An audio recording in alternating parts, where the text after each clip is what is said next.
Sasandalan ngayon ng Pilipinas ang pagpapadala ng daan-daang mga delegasyon para sa layuning makamit ang pinakamagandang performance ng bansa sa magaganap na Asian Games ngayong taon sa Japan. Para sa detalye, narito ang report ni Paolo Salamatin.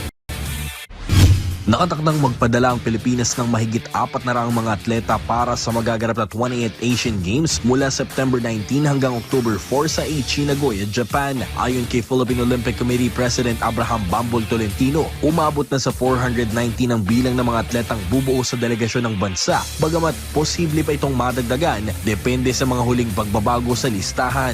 Ang nasabing bilang ay ikalawang pinakamalaking delegasyon na ipapadala ng Pilipinas sa Asian Games, sunod lamang sa 524 athletes na sumabak noong 1994 Hiroshima Asian Games.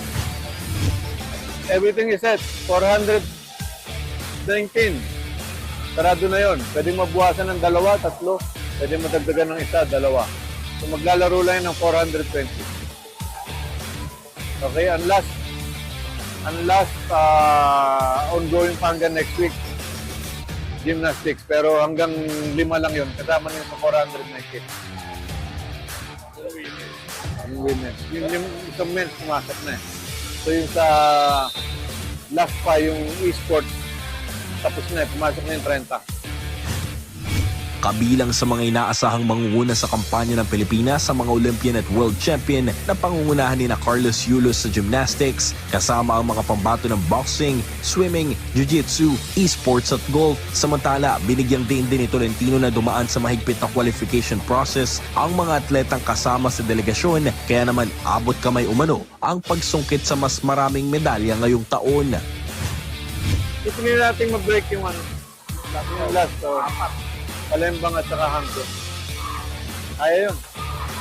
Kaya yun kasi mabigat ang qualifying. Nag-qualify tayo.